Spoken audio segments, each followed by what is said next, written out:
करनी और कथनी में बड़ा अंतर होता है, लेकिन परिवहन मंत्री प्रताप सरनाईक की कथनी और करनी में कोई अंतर नजर नहीं आता है।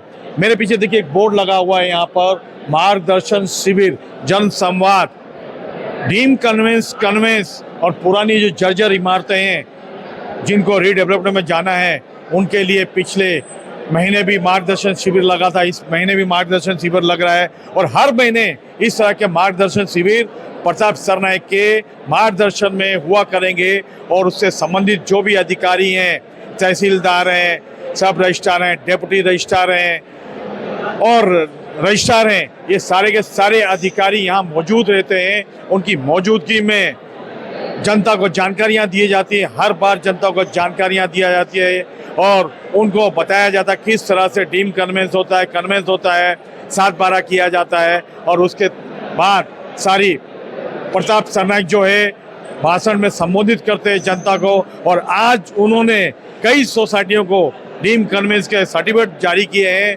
और सोसाइटियों के चेहरे पे खुशी देखते बन रही है। दर्शकों आपको दिखाना चाहता हूँ, देखिए इस तरह अधिकारियों के अलग अलग बैनर लगाए हुए हैं यहाँ पर और वहाँ पर जनता जो है जाकर उस संबंधित अधिकारी से जिसका जो कार्य है उससे कार्य करवा रही है और उनको बाकायदा टोकन नंबर दिए जाते हैं और टोकन नंबर के अनुसार उनके कार्य होते हैं। अगर उनका कार्य नहीं होता है तो अगली बार उनके कार्य किए जाते हैं। बड़ी ही अच्छी सुविधा है मीरा भाईंदर में परिवहन मंत्री प्रताप सरनाईक ने दी है जनता को। और सबसे बड़ी घोषणा उन्होंने की है, जनता के लिए डीम कन्वेंस में लाखों रुपया लगता था और कई दलाल और बिचौलिए लाखों रुपया सोसाइटी का हजम कर जाते थे।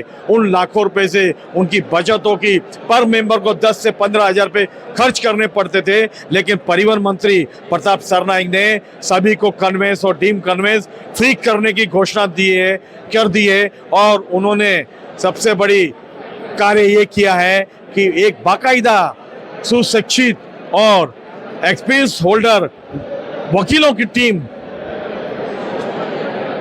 टीम जो है अपॉइंट किए। उस टीम में कई सारे वकील हैं और जो मीरा भाईंदर में डीम कन्वेंस रजिस्ट्रार से संबंधित मामलों में माहिर हैं, उनकी टीम बनाई गई है ताकि जनता को किसी भी असुविधा का सामना न करना पड़े। बहुत ही सराहनीय कार्य प्रताप सरनाईक द्वारा।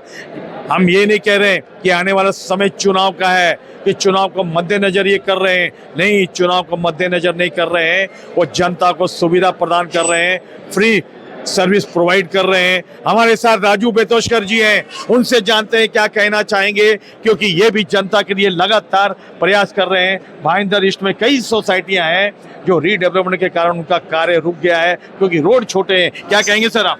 देखिए, ये लड़ाई जो है हम पिछले 2 साल से यहाँ पर लड़ रहे हैं।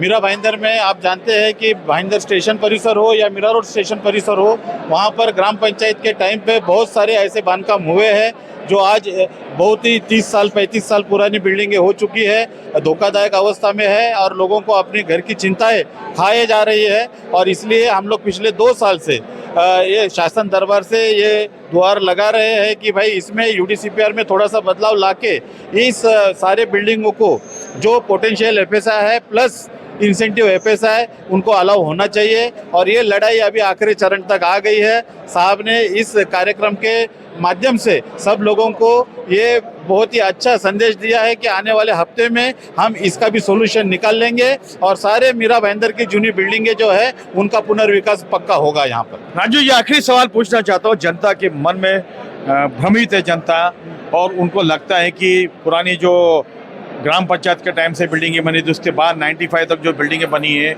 लोगों ने एक्स्ट्रा एफएसआई कंज्यूम कर दिए बिल्डरों ने कमाने के चक्कर में, अब जनता उसका खामियाजा भुगत रही है। तो क्या असीम गुप्ता जी जो यूडी के सचिव हैं तो वो इस जनता को राहत देंगे?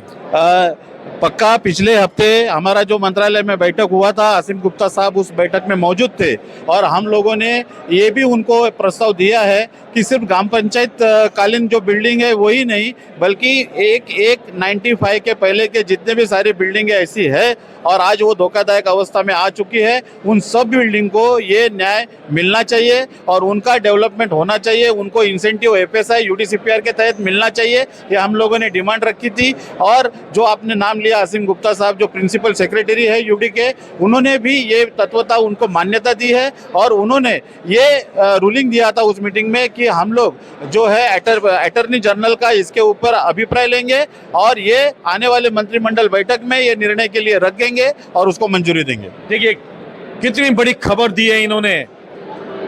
उस मीटिंग में हम भी मौजूद थे और उस मीटिंग में असीम गुप्ता जी ने कहा था और स्वयं जो डीसीएम है एकनाथ शिंदे जी ने भी घोषणा की थी कि थाना की धरती में जिस तरह किया गया है, लोगों को राहत दी गई है, उसी तरह मीरा भाईंदर में भी लोगों को राहत दी जाएंगी। आज जिस तरीके से डीम कन्वेंस के सर्टिफिकेट बांटे गए हैं और आने वाले टाइम में समय में डीम कन्वेंस के सर्टिफिकेट बांटे जाएंगे, उन लोगों के जो चेहरे पे खुशी देखते बन रही थी, जानना चाहेंगे इनसे क्या कहना चाहेंगे। जरूर, देखिए ये दूसरा शिविर आज आयोजन हो रहा है, उसमें ही कम से कम 4 सोसाइटी को आज कन्वेंस का हम लोगों ने सर्टिफिकेट वितरण किया है और मैं चाहता हूं कि आने वाले जो दिसंबर में जो ये शिविर होने वाला है, आज जो ये सोसाइटी और पिछले शिविर में जो सोसाइटी आई है, सबका सब जो भी है कन्वेंस का हम लोग ड्राफ्ट जो है फाइनल करके उनको सोसाइटी को कन्वेंस का सर्टिफिकेट देने की हम लोग पूरी कोशिश करेंगे। बड़ी खुशखबरी है, देखिए लोग तालियां बजा रहे हैं, खुशी है उनके चेहरों पर, क्योंकि लाखों रुपए लुटाते थे और बीच के दलाल जो थे ना, जो दलाल मीरा भाईंदर में घूमते हैं बेरुपये, वो इनको लूटते थे। अब उनके जो लूट मार है और जो गोरख धंधा है वो बंद हो चुका है। सरनाईक ने उनका गोरख धंधा बंद कर दिया है। आइए जानते हैं प्रताप सरनाईक क्या कहना चाहेंगे। हमने एक सवाल किया था प्रताप सरनाईक जी से कि कुछ बिल्डर आज भी ऐसे हैं जो सोसाइटियों को कन्वेंस के बारे में धक्के खिला रहे हैं, उनका प्रोपोर्शनेट जो एरिया होता है, आरजी का जो एरिया होता है, वो एरिया देना नहीं चाहते। तो उन्होंने कहा था कि ऐसे बिल्डरों पर भी नकेल कसी जाएंगी और उन्हें सलाखों के पीछे डाला जाएगा। आइए जानते क्या कहना चाहेंगे।